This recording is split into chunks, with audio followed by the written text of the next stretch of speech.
Welcome back to Cyberspace. I'm your host, Leslie Poston. Today we're talking about something that's been weighing on a lot of people lately, even if they can't quite name it. It's never been more important to pay attention. When facts are being scrubbed from official sources, when reality itself is under attack, media, especially social media, becomes a lifeline to truth. Independent journalists are breaking stories that traditional outlets won't touch. Eyewitness accounts are documenting events that would otherwise be erased from history. Communities are organizing, sharing resources, and bearing witness to each other's struggles in ways that feel essential. But there's a difference between bearing witness and drowning in trauma. The line between staying informed and losing yourself in the flood feels harder to find than ever. So our question today isn't whether we should be consuming media during a crisis, it's how we can do it consciously, sustainably, and in service of both truth and our own psychological well-being. How do we honor the necessity of witness while protecting our capacity to act? How do we tell the difference between media that serves resistance and media that serves the systems trying to break us down? Let's explore what the research says about the psychology of necessary consumption and how we can engage with media as a form of resistance rather than submission. Historically, media has served many functions, connecting people across distances, telling stories that shape identities, educating the public, and holding power accountable. Marshall McLuhan famously called media extensions of man, amplifiers of our senses and our abilities. At its best, media helps us witness what's happening and find our place in it. It creates common language, collective memory, unified outrage, and moments of celebration that can bind us together. Think about how media functioned during previous crises. During World War II, radio broadcasts created a sense of collective solidarity. Families gathered around radios, sharing information and emotional experience in real time. Walter Cronkite's coverage of the Kennedy assassination or the Vietnam War created moments of shared national processing. Even MTV's coverage of 9/11 served as a generational touchstone, helping younger people make sense of incomprehensible tragedy together. But that's the ideal, and right now it doesn't feel like we're living in that ideal. We're living in an attention economy during the algorithmic era, or as Shoshana Zuboff put it, in the age of surveillance capitalism, where data, emotion, and reaction are monetized and manipulated constantly. Media is no longer just a source of information. It's a tool of emotional regulation and not always in healthy ways. The shift is profound. Media once created shared experiences, however flawed, but now it simultaneously creates personalized echo chambers and vital underground networks of truth-telling. Our media once operated on broadcast schedules that allowed for processing time when stations shut down. Now it demands constant engagement, even as it enables real-time documentation of events as they unfold. Media once had gatekeepers who at least attempted to balance public interest with audience engagement. Now we have algorithms optimizing purely for time on platform and clicks, alongside independent creators who want to prioritize accuracy and justice over profit. This creates a paradox. The same platforms that exploit our emotional vulnerabilities also provide spaces where marginalized voices can bypass traditional gatekeepers, where citizen journalists can expose what powerful institutions want to hide, and where communities can organize resistance and mutual aid in real time. Think of how you use media when you're overwhelmed. Maybe you binge a show or doom scroll Twitter, refresh your news app every few minutes, or retreat into comfort content. Maybe you make a dozen TikToks. That's not just habit, it's emotional regulation. Psychologist James Gross described this in his process model of emotional regulation. He breaks it into strategies like distraction, changing your focus, reappraisal, changing how you think about something, and suppression, pushing emotion down. Media can support any of these, and sometimes all at once. But let's get more specific about how this works in practice and how to distinguish between regulation that serves you and regulation that serves the algorithm. When you're feeling anxious about something you can't control, you might turn to a familiar TV show. That's situation selection, choosing an environment that supports the emotional state you want. When you're angry about injustice, you might seek out content that validates that anger and provides context for action. That's healthy attentional deployment. But when you're seeking out content that keeps you angry without providing any pathway forward, that's when regulation becomes exploitation.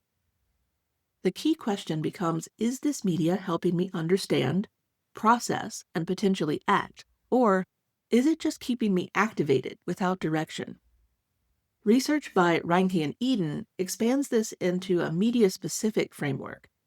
They distinguish between hedonic use for pleasure or escape and eudaimonic use for meaning or insight. So, watching a lighthearted series to wind down would be hedonic. Watching a powerful documentary to process grief or learn about an injustice is more eudaimonic. But here's where it gets a bit more complicated. The same piece of media can serve different regulatory functions for different people, or even for the same person at different times. A news podcast might help one person feel informed and empowered while making another person feel helpless and overwhelmed. A true crime documentary might help someone process their own trauma, or it might trigger new anxiety for someone else. Footage of police brutality might galvanize one person to action while traumatizing someone from a marginalized group who's experienced similar violence. The difference often lies not just in the content, but the context. Your current emotional resources, your access to community and action, and your sense of agency in the world. And here's the catch. We're often not choosing these strategies consciously. We're just reacting. And when the content we're consuming is designed to keep us engaged no matter what, we can end up in loops that don't serve our understanding or our capacity for action. This is where we need to distinguish between different types of media consumption. There's consumptive scrolling, passively absorbing whatever the algorithm feeds you. There's resistive engagement, actively seeking out information that helps you understand systems of power and oppression. And then there's community witnessing, consuming media as part of collective meaning-making and action. This is where cognitive load theory becomes relevant. When we're already emotionally overwhelmed, our cognitive resources are limited. We have less mental bandwidth for critical thinking, for making conscious choices about what to consume, for recognizing when media is helping versus harming us. So we default to whatever's easiest, whatever's most immediately available, which is usually whatever the algorithm serves up next. We talked a bit about this kind of comfort-seeking brain in a previous episode. Let's talk about those loops. You've probably caught yourself at least once scrolling past story after story of violence, cruelty, or injustice, unable to stop. That's not a failure of willpower, it's a design feature. Psychologists coined the term trauma looping to describe what happens when people are exposed to repetitive, unresolved traumatic imagery or stories in the media. Sociologists have written about this in the context of mass violence coverage. They found that repeated exposure without avenues for meaning-making or action leads to emotional blunting, hypervigilance, or even secondary trauma. Let's dig deeper into the mechanism because not all looping is the same. When we encounter traumatic content, our nervous system activates, heart rate increases, stress hormones flood our system, and we go into fight, flight, or freeze mode even if we don't realize it. In a healthy response, we'd either take action to address the threat or find ways to discharge that activation. When the threat is mediated, meaning when it's happening to someone else, somewhere else, we have different options. Sometimes witnessing is itself a form of action. Bearing witness to injustice, like the trauma that's happening in Gaza or Sudan. Amplifying marginalized voices, refusing to let atrocities be forgotten. These can be meaningful responses, even when direct intervention isn't possible. The problem arises when witness becomes passive consumption without any sense of purpose or community. The research on this is stark, but it's important to distinguish between different types of exposure. Studies of journalists covering traumatic events show rates of PTSD comparable to first responders. But journalists who feel their work serves a larger purpose and who have strong professional support networks fare better than those who don't. The same principles apply to all of us. And it's not just the content, it's the lack of resolution and narrative arc. There's a constant influx of pain without context, catharsis, or choice. And here's where selective exposure theory becomes important. When people feel overwhelmed by negative information, they often retreat into content that confirms their existing beliefs or makes them feel better. This isn't necessarily conscious. It's a psychological defense mechanism. But it can lead to information bubbles that actually increase anxiety and decrease our capacity to understand complex situations. It's important to ask, whose pain are we watching? Whose suffering gets amplified? And whose suffering gets erased? What gets framed as tragic and what gets framed as justified? These are media choices, and they shape how we experience grief, guilt, and solidarity. The politics of exposure aren't neutral. A shooting in one neighborhood gets wall-to-wall coverage, while violence in another gets ignored. One group's trauma becomes content for another group's consumption. This doesn't just shape our understanding of events, it shapes our understanding of whose lives matter, whose pain deserves attention, and whose stories are worth telling. While earlier I mentioned that previous media served to unify people, that does not mean that previous media always told the best and most accurate story. Conscious consumption becomes an act of resistance when we actively seek out credible voices that mainstream media may overlook.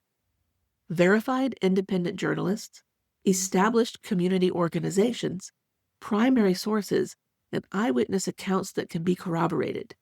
This means checking sources, cross-referencing information, and supporting journalists and citizen journalists who follow ethical reporting standards, whether they work for major outlets or just have independent platforms. The goal isn't to reject all institutional media, but to diversify our sources while maintaining critical thinking about accuracy and agenda. Now let's talk about the hard part. Sometimes our relationship to media starts to look like compulsive self-injury. That's not a metaphor, it's a framework some psychologists are using to describe behaviors like doom scrolling. You feel bad, you scroll, you see something worse. You keep scrolling. This repetition gives you a sense of control, but it also deepens the distress, like picking a scab emotionally. Now, we talked in a previous episode about how sometimes doom scrolling serves a purpose, so go back and listen to that one for the other side of this equation. The psychological toll of media isn't just about time spent. It's about how and why we're engaging. Let's be specific about what this looks like. Maybe you wake up feeling anxious about something in your personal life. Instead of sitting with that feeling or addressing it directly, you pick up your phone. You immediately see a news story that makes you angry. And that anger feels more manageable than your original anxieties, so you keep reading. You keep scrolling. You find yourself in a comment section, arguing with strangers or bots, and hours pass. The original anxiety is still there, but now you're also angry, depleted, and probably more anxious than when you started. This is consumptive scrolling, and it mirrors what researchers identified in other forms of emotional avoidance. But contrast that with this. You wake up feeling anxious about the state of the world. You intentionally seek out updates from trusted sources, maybe independent journalists covering issues you care about, maybe community organizers sharing resources and actions. You read or watch with purpose, looking for ways to understand and potentially contribute. You share vetted information that might help others. You check in with friends who are doing similar work. The anxiety might not disappear, but it transforms into something more like solidarity and determination. That's resistive engagement. The difference isn't just in the content, it's in the intention and the community. If you're using media as a way to punish yourself for not doing more, to confirm that everything is as bad as you fear, or to feel something, anything, because numbness is worse, you're certainly not alone, but you might not be engaging in a way that serves your values or your capacity for action. There's another layer here that connects to what we've discussed in previous episodes about learned helplessness. When you're constantly exposed to problems without any sense of agency or community, your brain starts to generalize that helplessness. But when media consumption is part of collective action, when you're reading, sharing, and discussing as part of a community working toward change, the psychological impact can be completely different. In the attention economy, your feelings are currency. Fear, outrage, sadness, these are high engagement emotions. They keep you on the apps, in the feeds, chasing the next hit of adrenaline or despair. The platforms know how this works and they exploit it. And that's not a conspiracy, it's their business model. So let's get technical about how this works.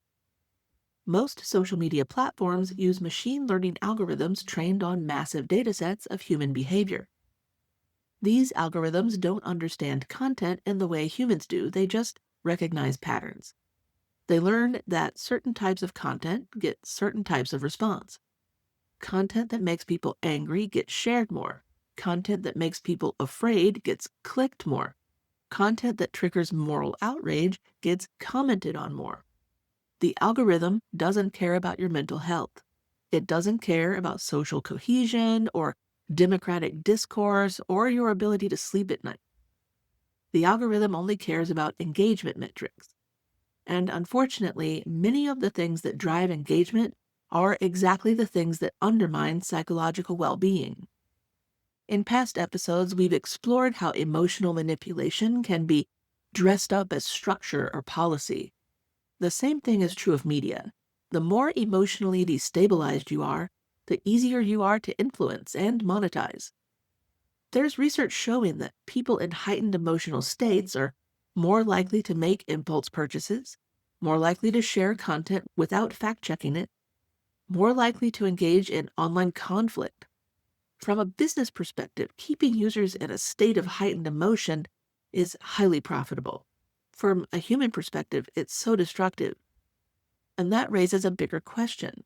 When everything hurts and truth itself is under attack, when staying informed feels both necessary and overwhelming, how do we engage consciously?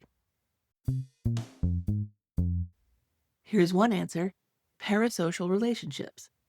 Now, we talked about parasocial relationships in the context of TikTok back in season 1, but we're going to talk about it again in the context of media consumption. Parasocial relationships are one-sided relationships people form with media figures. People like celebrities, influencers, content creators, musicians, podcasters. These relationships have been around since the 50s when Horton and Wall first coined the term, and they've exploded in the social media age. In times of crisis, parasocial bonds can feel stabilizing. That podcast host who helps you fall asleep, that YouTuber who explains the news without sensationalizing it, that independent journalist whose reporting you trust, the comfort character from your favorite TV show, even real people you don't know in real life who are living through the news like Bisan and Motaz come to feel like anchors in the midst of chaos. Research shows us that parasocial relationships activate some of the same neural pathways as real social connections. They can reduce loneliness, provide emotional regulation, and even influence behavior in positive ways. People who feel connected to media figures who model healthy behaviors or healthy resistance are more likely to adopt those behaviors themselves. But let's dig deeper into why these relationships serve psychological functions that traditional media can't. Parasocial relationships provide a sense of consistency and predictability in an unstable world. They offer emotional support without the reciprocal demands of real relationships. They can provide role models for how to cope, how to make sense of complex situations, and how to maintain hope and determination in the face of systems designed to break us down. These relationships can also become substitutes for real connection, especially when real relationships feel too demanding or too risky.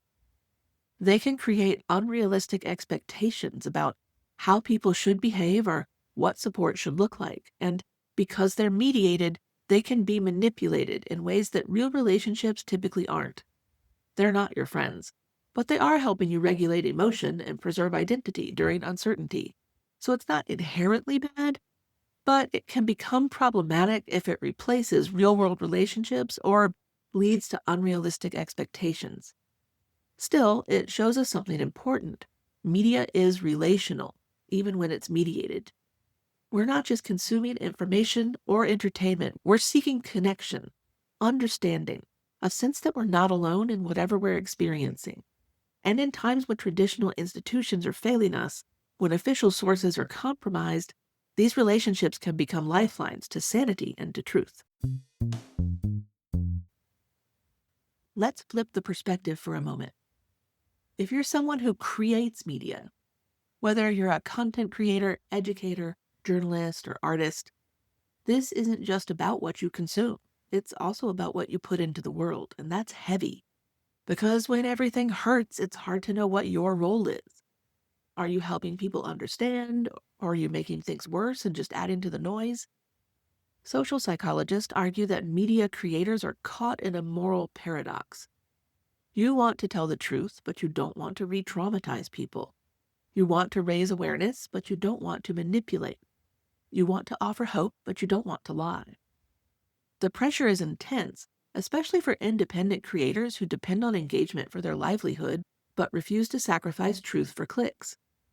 The algorithm rewards content that generates strong emotional responses, but that's often not the same as content that serves the audience's best interests or the broader cause of justice and truth.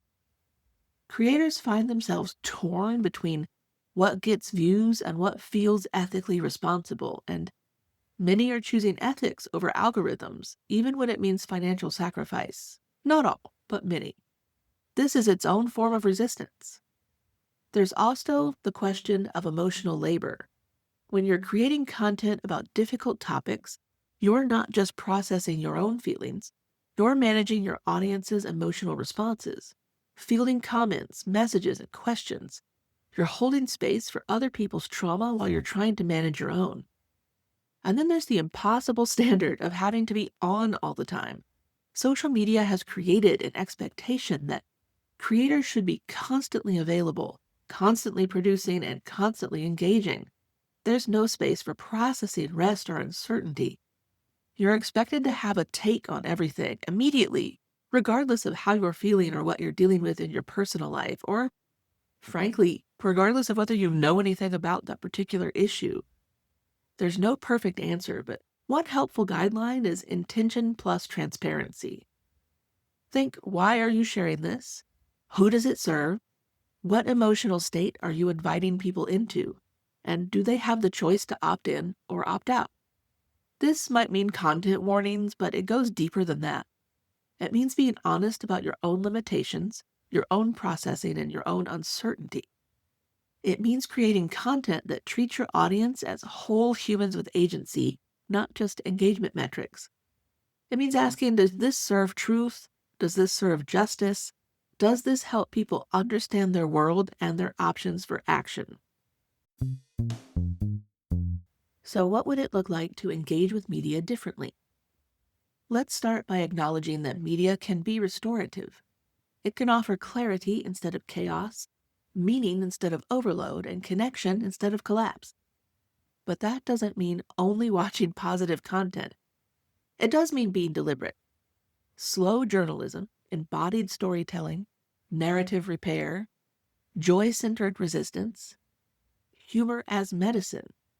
These aren't buzzwords, they're real practices, and they help counterbalance the harm done by constant, sensationalized, decontextualized noise.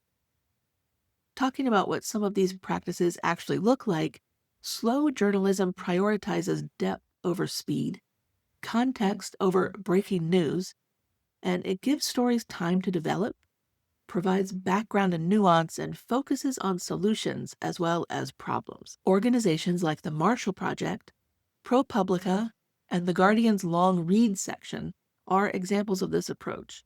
I might also add John Oliver's weekly report because he collects the news into a collection of stories that he then goes more in depth on. Embodied storytelling recognizes that trauma lives in the body and not just the mind. It pays attention to how stories are told, not just what stories are told. It might include breathing exercises, grounding techniques, or explicit invitations to pause and check in with your physical sensations while consuming content. If you follow creators like Portia Noir or White Woman Whisperer on sites like TikTok, then you'll notice that both of them do that with their audiences. So those are two good examples. Joy-centered resistance recognizes that hope and celebration aren't frivolous. They're survival strategies. So this might mean highlighting community resilience, celebrating small victories, showing examples of people caring for each other in the midst of crisis. Media that heals doesn't have to be soothing, but it has to be honest. And it has to treat the audience like humans, not clicks. This also means thinking about media consumption as a practice, not just a habit. What would it look like to approach media with the same intentionality you might bring to meditation, exercise, or eating? To check in with yourself before, during, and after consuming content. To notice how different types of media affect your mood, sleep, and relationships, and even your capacity to act in your own life. This might mean asking, is this helping me understand systems of power? Is this media connecting me to a community? Is it giving me tools for action? Is it helping me process difficult emotion in a healthy way, or is it just keeping me activated without direction? So let me ask you now, what are you using media for? To feel something, avoid feeling something, connect, forget, understand, to feel less alone? Maybe to feel more informed or like you're doing something when you don't know what else to do. To bear witness to injustice, or maybe find your people, maybe to learn how to resist. None of these answers are wrong, but the more aware you are of your motivations, the easier it is to engage consciously rather than reactively, and maybe even transform your consumption into a form of resistance. Here's what we know from psychology. Awareness is the first step toward agency. When you can recognize your own patterns, you can start to choose them consciously rather than falling into them automatically. Maybe this means setting boundaries, and not just social media time limits, but emotional and ethical boundaries. Perhaps you curate your feeds more actively, seeking out creators and sources who share your values around how information should be presented and what purposes media should serve. Maybe it means finding ways to move from passive consumption to active engagement. Whether that's supporting independent journalists, having real conversations with people in your life, joining mutual aid networks, or creating content reflects your own values and serves your community. Media doesn't just reflect the world, it shapes how we live in it. And when truth itself is under attack, conscious media consumption becomes an act of resistance. Not resistance to information, but resistance to manipulation. Not resistance to difficult truths, but resistance to systems that profit from our emotional destabilization. If this episode helped you make sense of your relationship with media, you might also want to revisit earlier episodes like The Psychology of Coping in an Age of Chaos and Bad But Not Broken. They dig deeper into how we adapt under pressure and how our responses get misread or manipulated. Thanks for listening to Cyberspace. I'm your host, Leslie Poston, signing off. Until next time, consume consciously, bear witness intentionally, and remember to stay curious. And don't forget to subscribe so you never miss an episode, and maybe send it to a friend if you think that they'll enjoy it.